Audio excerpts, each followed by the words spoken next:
میرا جو P T I میں ارائیول ہے میرے خیال سے اس میں دو لوگوں کا اس میں رول ہوگا مینلی. ایک مراد سعید اور دوسرا کیونکہ مراد سے میری پی ٹی آئی جوائن کرنے سے پہلے کی دوستی ہے. اچھا ہاں بیسیکلی مراد ارشد شریف اور میں جو ہیں ہم کافی اچھے گہرے دوست تھے, کیونکہ آپ نے دیکھو گا میں 2017 سے ہی ارشد شریف صاحب کا پروگرام کر رہا ہوں پاور پلے, تو مراد سے تب سے دوستی ہے. تو دوسرا فیکٹر حسان نیازی ہے. تو یہ دو فیکٹرز ہیں کہ میں نے پی ٹی آئی جوائن کی. مطلب میں نے تو سوچا تھا کہ وکالت کر کے جج بنیں گے, مطلب کیریئر یہی سوچا ہوا تھا, لیکن اللہ نے کچھ اور لکھا راستے میں. تو آج کل دونوں دوست سائڈ پر ہیں. ہاں وہی دیکھ لینا. ایک تو اللہ انہیں گری کے رحمت کرے, اور ایک دوست جو ہیں وہ رابطہ تو ہوتا ہوگا. بالکل اللہ جنت نصیب کرے انشاءاللہ. وہ بھی انصاف ہوگا کبھی ارشد شریف صاحب کا جو ناحق خون ہوا. سر یہ دل سے بات نکلی انصاف والی, لگتا ہے پاکستان میں ہو پائے گا. نہیں انشاءاللہ ہوگا, انشاءاللہ ہوگا. وہ باس اللہ مراد سعید کو بھی اس میں رکھے, سیفٹی میں رکھے. اور حسان نیازی جو ہے وہ بھی آپ کو پتہ ہے بڑی مشکل میں ہے, ملٹری کسٹڈی میں ہے. 1 سال سے وہ فزیکل ریمانڈ پہ ہے, جو کبھی بھی نہیں ہوتا. تو سپریم کورٹ کو عقل آئے, وہ ڈیسائیڈ کرے جلدی فیصلہ یہ ملٹری کورٹس کے کیس کا. تو یہ فیکٹرز ہیں جن کی وجہ سے میں پی ٹی آئی میں آیا ہوں. پالیٹکس جوائن کی ہیں تو آپ خود ہی دیکھ لیں پھر میں کیسا ہوں گا. اگر میرے یہ وجوہات یہ تھیں, یہ میرے دوست تھے, تو آگے آپ خود ہی دیکھ لیں. سر مراد سعید کدھر ہیں ویسے؟ یار یہ تو میرے خیال سے مجھے بھی نہیں پتہ, یہ شاید کسی کو بھی نہیں پتہ, شاید اس کو خود بھی نہیں پتہ ہو. لیکن جہاں بھی ہے میری دعا ہے کہ وہ خیریت سے ہو, سیفٹی سے ہو, کیونکہ اس کی زندگی کو شدید خطرات لاحق ہیں. کس سے خطرہ ہے؟ وہ آپ کو پتہ ہی ہے کس سے خطرہ ہے, کیونکہ وہ جس طرح کی باتیں کرتا تھا.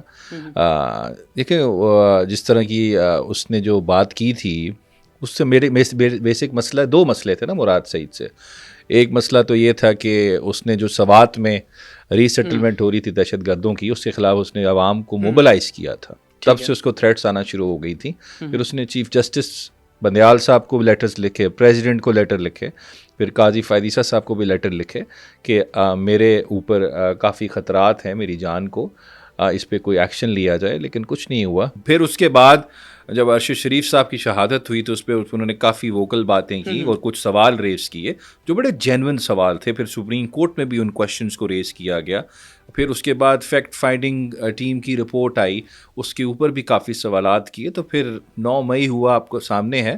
تو 9 مئی کے بعد لوگوں کے ساتھ کیا کیا نہیں ہوا, جس طرح اغوا کیا گیا, لوگوں پر تشدد کیا گیا, تو زندگی کو خطرات لاحق ہو گئے. تو ابھی وہ جہاں بھی ہیں خیریت سے ہو, ٹائم آئے گا تو سامنے آ جائے گا. ویسے لاسٹ ٹائم کب بات ہوئی, فون پہ یا میسیجز پہ؟ یاد بھی نہیں ہے, بہت عرصہ ہو گیا اب تو. میرے خیال سے مجھے تو یاد ہے 9 مئی کے بعد میرے خیال سے بات نہیں ہوئی, کوئی بات نہیں ہوئی ابھی تک. کس طرح کی دوستی تھی مراد سعید سے آپ کی؟ دیکھیں مراد بڑا کم گو شخص ہے. اگر آپ کو پتہ ہو پرائیویٹ لائف میں بڑا پرائیویٹ رہتا ہے, اس کے دوست بہت کم ہیں. وہ اتنا سوشل نہیں ہے اس طرح کے, زیادہ لوگوں میں اٹھتا بیٹھتا نہیں ہے. ایک ہاں وہ پولیٹیشین, یہ ایک اسٹیٹسمین تو ہے, پولیٹیشین بھی ہے, اور بہت اچھی باتیں کرتا ہے. اس کا ایک نظریہ ہے, اور وہ ایک student politics, student brand of politics جو ہوتی ہے, جو فائر برانڈ ہوتی ہے, اس سے سارا پھل پھول کے نکلا ہے. لیکن ایز اے فرینڈ میرے خیال سے اس کے اتنے زیادہ دوست نہیں ہوں گے, وہ کم لوگوں کو ملتا ہے. تو اس وجہ سے میرے خیال سے خوش نصیب ہیں کہ تھوڑے سے دوست ہیں, جس میں ہم بھی اس کے دوست ہیں. تو باقی دیکھیں فیوچر ہے پاکستان کی پالیٹکس کا, آپ دیکھیں گے انشاءاللہ آگے. ابھی تو بڑی زندگی پڑی ہے, اللہ سب کو صحت دے. تو ابھی دیکھیں گے مراد سعید انشاءاللہ بڑا اچھا پاکستان کے لیے کام کرے گا. آپ جب اتنی اچھی دوستی ہو گہری, تو دل کرتا ہے یار میسج کر دیتا ہوں. ویسے آپ میسج چھوڑ دیتے ہیں انہیں؟ نہیں, نمبر ہی نہیں ہے نا جی, وہ تو کچھ پتہ نہیں ہے کدھر ہے کدھر نہیں ہے. ہمارے پاس تو وہ پرانے نمبر ہیں سارے, وہ کدھر اب چلتے ہیں سارے, تو we have no idea. Video بیان تو آ رہے ہوتے ہیں, وہ بھی کسی کے تھرو تو آ رہے ہوں گے نا. کچھ نہیں پتا کچھ آتا ہے, کس طرح آتا ہے. یہ پی ٹی آئی آفیشیل کی طرف سے جو پوسٹ ہوتی ہے وہ ہوتی ہے. اس کے علاوہ we have no idea where is Murad Saeed, no idea. جو ہو بس یہی دعا ہے کہ خیریت سے ہو. بس ٹویٹر پہ دیکھتے ہیں اس کی جو ٹویٹ آتی ہے, اس کے علاوہ نہیں پتا مراد سعید کدھر ہے. کچھ ٹائم کے لیے پریشان کر دیتی ہے. خالص اردو تو وہ ہمیشہ سے بولتے تھے, لیکن وہ تحریر بنا کے کہانی کی طرح پیش کرتے ہیں. اچھا پی ٹی آئی کے اندر اگر کوئی اچھی خوبصورت اردو لکھتا ہے جس کو پڑھ کے بڑا مزہ آتا ہے, ایک تو بولتا ہے, ایک تو سلمان اکرم راجہ صاحب ہیں, بڑی خوبصورت سلیس اردو بولتے ہیں, اور دوسرا مراد سعید کی جو لیٹلی ٹویٹس ہیں وہ بھی بڑی اچھی سلیس اردو ہوتی ہے, بڑی خوبصورتی سے وہ کہتے ہیں نا وہ نقش کھینچ لیتا ہے, پورا ایک اسکیلیٹن بنا لیتا ہے آرگومنٹ جو بھی بنانا ہوتا ہے. تو یہ ہے سارا کچھ. باقی دیکھیں حالات ٹھیک ہوں, اس ملک میں سب کچھ نارملائز ہو تو وہ بھی واپس آ جائے گا. پاکستان کی فیوچر کا پولیٹکس کا فیوچر ہے انشاءاللہ, لیٹس سی. آپ نے عرش شریف شہید رحمۃ اللہ علیہ, میں تو رحمۃ اللہ علیہ لگاتا ہوں, اللہ تعالیٰ رحمتیں برسائیں ان پہ.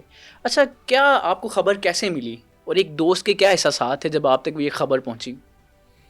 دیکھیں یہ غالباً شاید رات کے 1 بج رہا تھا کہ 12 بج رہے تھے, 22 یا 23 اکتوبر کی رات تھی. تو ایک دن پہلے ارشد سے میری 2 دن پہلے بات ہوئی تھی, بلکہ اس سے سمجھے کہ 32 گھنٹے پہلے بات ہوئی ہوگی. وہ ایسے بات ہوئی تھی کہ اس نے اپنا جو آخری وی لاگ کیا تھا ارشد شریف نے, اس میں اس نے میرا ذکر کیا تھا, نام لیا تھا کہ میں نے ایک کیس کیا ہے جس میں میں توشہ خانہ کی ڈیٹیلز مانگ رہا ہوں پچھلے 50 60 سال 70 سال جب سے پاکستان بنا ہے, تو اس کی ڈیولپمنٹ سے آگاہ کر رہا تھا. تو اس نے مجھے کہا میرا وہ دیکھنا وی لاگ, تو وہ میں نے کہا ٹھیک ہے میں دیکھ لوں گا. یہ آخری بات یہی ہوئی تھی. پھر اس کے بعد پتہ یہی چلا, کچھ ہمارے دوست ہیں, کامن فرینڈز ہیں, ان کے تھرو کہ یہ ہوا. پھر گئے اسلام آباد, سارا آپ کے سامنے ہی ہے, بڑا دکھ والی بات ہے, سارا کچھ ایک اثاثہ تھا پاکستان کی جرنلزم کا. اور ایک اس میں چیز تھی جو میں کہتا ہوں میں نے بہت کم جرنلسٹ میں دیکھی ہے پاکستان میں, کہ وہ بالکل نہ ڈر تھا, بالکل دلیر تھا, بالکل بہادر تھا. اس کو صرف فرنٹ فٹ پہ کھیلنا آتا تھا, وہ بیک فٹ پہ جا کے شاٹ نہیں مارتا تھا. تو وہ فرنٹ فٹ پہ کھیل رہا تھا, اور آگے آپ کے سامنے ہی ہے سارا کچھ. ہم اب اپنے سیدھے ٹاپک کی طرف آتے ہیں. سر, یہ 24 نومبر ہمیں کہا گیا کہ یہ فائنل کال ہے. خان صاحب نے کہا کہ یا تو ڈو ہوگا یا ڈائی ہوگا. اب یہ ہو گیا سارا کچھ آپ کے سامنے جو بھی ہوا. تو یہ بتائیں کہ اس وقت پی ٹی آئی جو ہے اس نے ڈو کیا یا ڈائی کیا؟ دیکھیں پی ٹی آئی جو ہے وہ ایک سیاسی حقیقت ہے پاکستان کی پولیٹیکل لینڈسکیپ میں. پاکستان کی سب سے بڑی پولیٹیکل پارٹی ہے, یا آپ نے 8 فروری کو دیکھ لیا, اور دنیا کی 7ویں سب سے بڑی پولیٹیکل پارٹی ہے. تو P T I is a reality.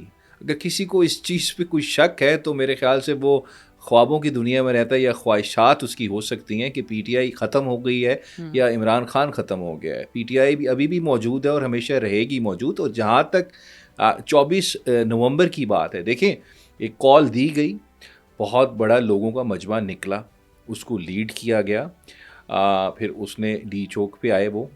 لیکن اس کے بعد جس طرح حکومت وقت نے ریئیکٹ کیا اور جس طرح ایکٹ کیا, جس طرح کے ایڈونچرز انہوں نے ایگزیکیوٹ کیے, وہ کسی جمہوریت میں نہیں ہو سکتا. کیا ہوا سر, وہ اس دن کیا منظر کیا تھا؟ میں وہی کہہ رہا ہوں نا, یہ تو اب ہائیبریڈ رجیم بھی نہیں رہا, کیونکہ گلوبل ڈیموکریسی انڈیکس جو ہے نا دنیا میں, وہ کاؤنٹ کرتے ہیں اس ملک میں کتنی جمہوریت جھلکتی ہے. وہ پہلے پاکستان کو کہتے تھے ہائیبریڈ رجیم, ڈیموکریسی تو سائڈ پہ کرتے ہیں نا. اب انہوں نے ریسنٹ جو 2024 میں ریٹنگ دی ہے, صاحب کے بارے میں بھی یہی کہتے ہیں, وہ بھی ہائیبریڈ سسٹم کے تحت. میں وہی آ رہا ہوں. دیکھیں 2024 میں جو انہوں نے رجیم انہوں نے کہا ہے کہ اب یہ ہائیبریڈ بھی نہیں رہا, یہ اب اتھارٹیرین رجیم بن چکا ہے. سو ہائیبریڈ بھی نہیں رہا, ڈیموکریسی ہائیبریڈ اتھارٹیرین رجیم ہے. ٹھیک ہے. اور جہاں تک دیکھیں اب ہوا کیا, وہاں پہ لوگ آئے, they were peaceful protesters. آپ کسی انڈیپینڈنٹ جرنلسٹ سے پوچھ لیں, یہ کیسا پیسفل ہے کہ آپ کے پاس رائفلز ہوں, گلیلیں ہوں, نہیں دیکھیں بات سنیں, وہاں پہ مجھے بتائیں کسی شخص کی ڈیتھ پی ٹی آئی کے لوگوں کی وجہ سے ہوئی ہے؟ مجھے یہ بتائیں. وہ تو کلیم کر رہے ہیں. نہیں مجھے بتائیں نا, آپ نے سن لیا نا متھی اللہ جان کو, اعزاز سعید کو, جو رینجرز کے لوگ کی ڈیتھ ہوئی تھی, he was relative of Shahid Khaqan Abbasi. ٹھیک ہے, ہاشم اس لڑکے کا نام تھا, مری کا تھا. وہ گاڑی کے نیچے اس کی آ کے ڈیتھ ہوئی. وہ لڑکا مینٹلی انسٹیبل تھا, وہ کہتے تھے کہ وہ ڈرگ ابیوز میں بھی تھا, ریکور ہو رہا تھا, ریہیبلیٹیٹ ہو رہا تھا. یہ ڈیتھ ہوئی ہے لا انفورسمنٹ ایجنسیز کی. اب میں آپ کو بتاتا ہوں, گارڈین کہتا ہے 17 لوگ شہید ہوئے, اخبار گارڈین انٹرنیشنل. ٹھیک ہے جی, ٹھیک ہے. Be B C